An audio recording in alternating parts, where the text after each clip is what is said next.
Welcome to Financials and Projections, the third course in the Bulletproof Pitch curriculum. There are 7 modules in this course. We will start with what investors see.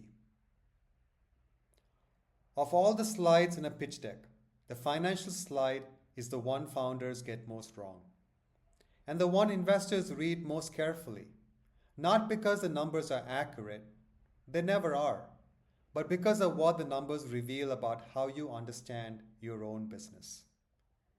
Here is the financial slide most investors see. 3 years of revenue projections. Year 1 cautious. Year 2 optimistic. Year 3 impressive. A bar for costs, a bubble for gross margin, a line for EBITDA. The business breaks even somewhere along the way. Every chart has one thing in common. They go up and to the right. The founder built it to show growth, to show the business works, to give the investor something to react to. The investor looks at it and has one thought. This is a placeholder. There is no methodology here. There is no logic I can probe. There's nothing in this slide that tells me how this company actually operates. The meeting does not end there, but something shifts. The financial slide was supposed to build conviction. Instead, it raised a question the founder did not mean to ask. Does this person actually understand the economics of what they are building? The instinct is understandable. Investors need to see financials, so founders produce financials. Revenue going up, cost managed, profitability achievable. Everything a business should show. But that instinct misreads what investors are actually looking for. No investor has ever funded a company because its revenue projections look right. Projections are wrong by default. Every investor knows this going in. A founder who presents 3 scenarios, conservative, base, aggressive, has not solved the problem. They've produced 3 versions of the same placeholder.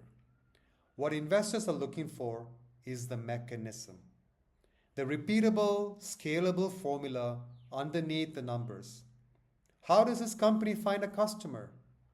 What does it cost to acquire them? What do they pay? What is the margin on that payment? How does that customer behave over time? Do they return? Do they expand? Do they refer? And critically, what happens to those economics as the company grows? There is nothing complicated about this. The mechanism is how we make money. Unit economics is how that repeats each time. Projection is how that scales over time. If the mechanism is clear and the unit economics hold at scale, the projection becomes credible as a direction. Not accurate, directionally sound.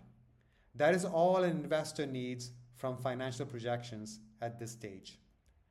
The mechanism and unit economics are definitive.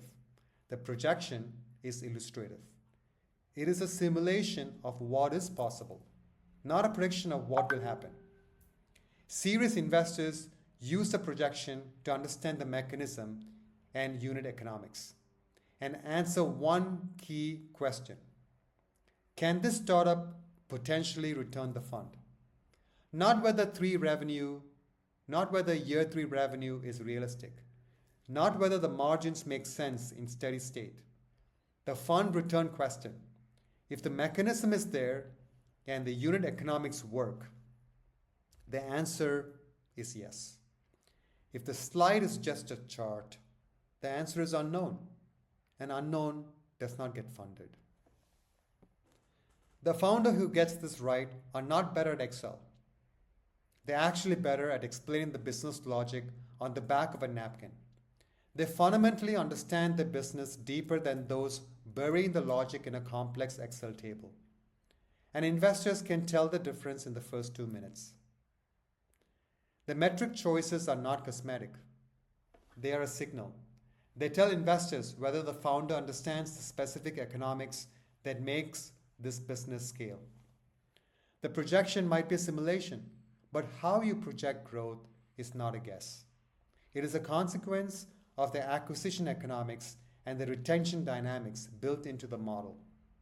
The margin improvement is not wishful thinking. It is the outcome of specific operating leverage you can explain. Every number has a reason, and the reason is visible in the structure of the model. That is what makes a financial slide investable. Not that the numbers are ambitious, that the mechanism behind them is clear. The unit economics are defensible. The metrics you chose help the investor see the path from where we are today to a company that returns the fund. Let me show you the difference between a placeholder and a mechanism slide. Take the sustainable packaging company.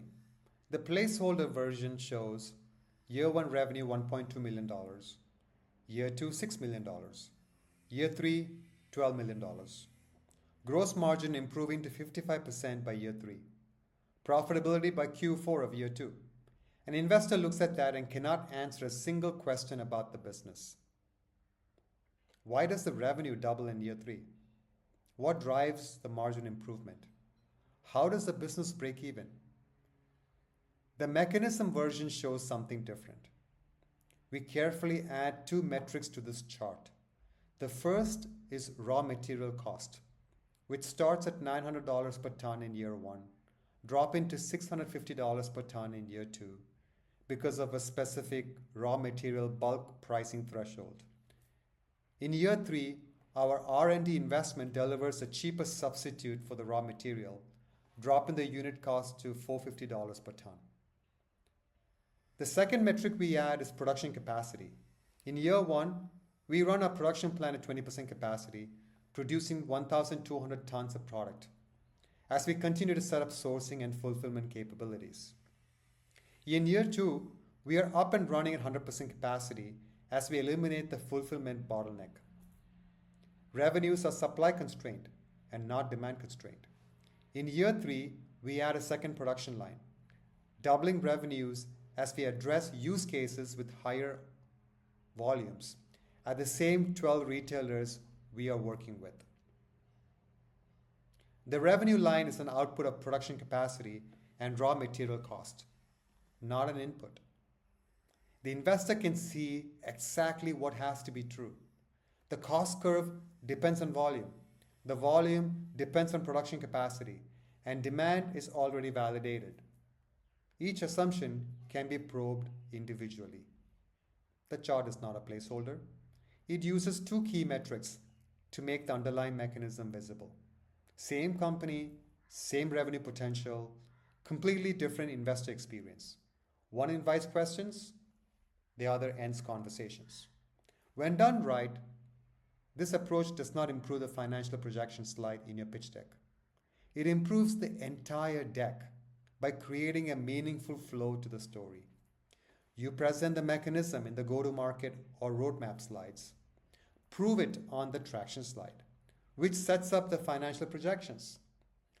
By showing what is needed to drive the forecasted growth, you're setting up the investment rationale in the funding ask slide. This changes how the entire story lands, not just one chart. The mechanism is what investors are buying. The projections are how you show it at scale. In the modules that follow, we are going to build each component of a financial slide that works. You will learn which metrics reveal the mechanism for your specific business model, how to illustrate the growth mechanism, how to build projections from unit economics up rather than from a revenue target down, and how to present the numbers so clearly that an investor can see in one chart how this company gets to venture scale. We will equip you with the tools to defend your assumptions and establish a financial narrative that closes the deal. The goal of this course is not a financial model. It is the financial clarity that makes an investor believe the mechanism is real. So let's build it.